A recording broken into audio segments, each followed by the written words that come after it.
Did MrBeast just scam some of his most loyal fans? After dropping $1,000 on a supposedly luxury Las Vegas experience, fans were left disappointed, angry, and potentially litigious. Hey, I'm America's Attorney. I'm your favorite YouTube lawyer, and I've been a lawyer for over 20 years, and I've helped over 160,000 people. And today, we're going to break down exactly what happened and whether this Vegas experience crossed the line from bad business into illegal territory. Well, let's start with what was promised. Fun games, a MrBeast theme menu, I don't know what he would taste like, mystery bags with limited edition merch, and for one lucky guest, a $10,000 gift voucher. Sounds great if it were what the hotel delivered. In reality, a myriad of guests reported horrible service. According to statements given to news stations, the guests were told to wait for 2 days out of a 3-day event for a mystery package to arrive. And when the package did arrive, it was just a box of chocolates.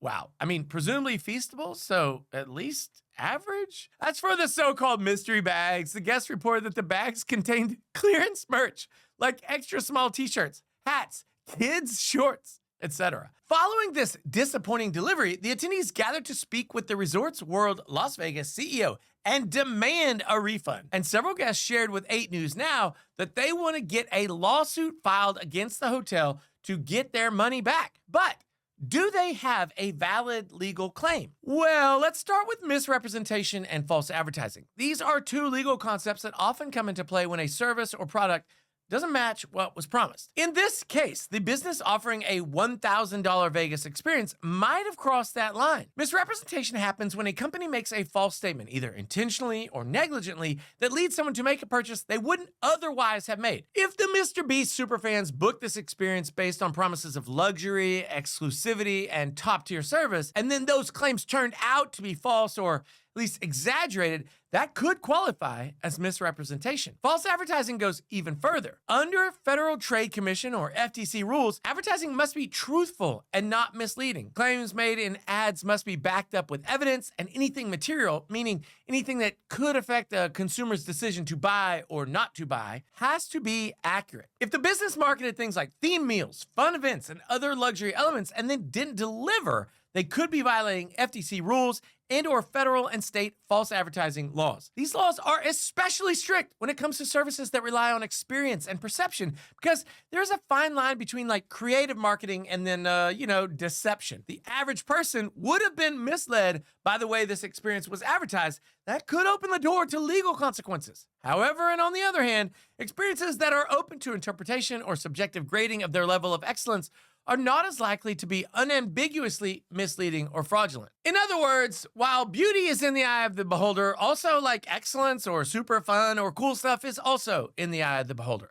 Let's go a different direction and talk about a potential breach of contract. A breach of contract doesn't always require a formal signed document. You know this if you've watched the channel. In many cases, especially with services like the one these fans paid for, contracts can be formed through advertising offers and the acceptance that's made by payment. The business offered a $1,000 luxury experience and the attendees accepted that offer by paying for it, then a basic service contract may have been created even if nothing was, physically signed. The terms of that contract would be based on what was promised in the advertisement or the booking description. If the experience failed to deliver those key elements, say the gourmet food, the exclusive entertainment, or premium accommodations, that could constitute a breach. Essentially, one party didn't hold up their end of the deal. Even if the business tried to argue that the experience was subjective or that their expectations were too high, courts often look at what a reasonable person would expect when paying for a premium, high-priced service. Although one imagines that not every reasonable person would book a MrBeast-themed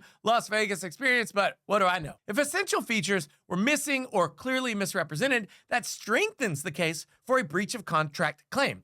It's also worth noting that certain promises, especially those made in writing or on a website or a booking confirmation, can be enforceable in court, even if the company tries to dismiss them later as just marketing fluff. Legally, these fans have a few options if they want to take action against the resort for the disappointing $1,000 MrBeast experience. First, they could file a complaint with the Nevada Attorney General's office or even with the FTC. Both agencies investigate deceptive business practices and could look into whether the company has a history of misleading customers. If the business has scammed others in a similar way, regulatory authorities might take enforcement action, which could include fines or orders to change how they operate. The alleged victims could also consider their own civil lawsuit, either individually or as a group, especially if they want to recover the money that they spent. A straightforward breach of contract or false advertising claim could be filed in court, depending on the damages and the evidence available. Any lawsuit along those lines will be filed not only against the resort, but also against MrBeast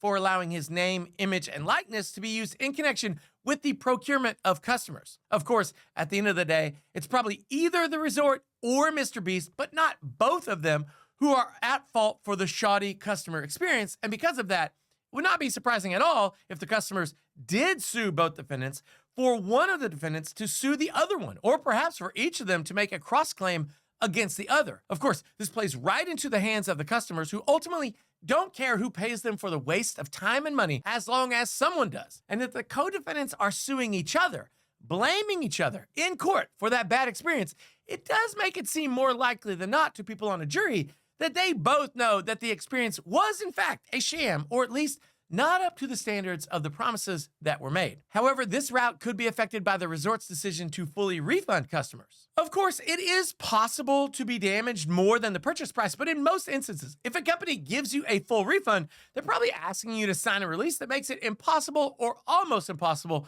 for them to be successfully sued thereafter. Although I have certainly seen businesses who are trying to take the high road by simply refunding their customers' money without extracting a release. From my personal experience, it's certainly more effort to file your own case as opposed to merely complaining to a regulatory body. However, if you file your own case, you are more likely to be actually in control of the outcome, as opposed to someone who merely complains to the government and then waits for them to take action if they ever do. It's not up to you. Hey, what are your thoughts on the experience that these fans endured? Do you think MrBeast should be held responsible, or is it enough that the resort is refunding the attendees? Do me a favor, drop your pro se opinion down below and let me know what you think. And don't forget to lawyer up with me, America's attorney, by hitting the subscribe button. And if you don't, maybe I'll just send you an extra small clearance t-shirt in the mail. And I will be back soon with another legal breakdown. You don't want to miss it. See ya. Gathered to speak with the resorts or other luxury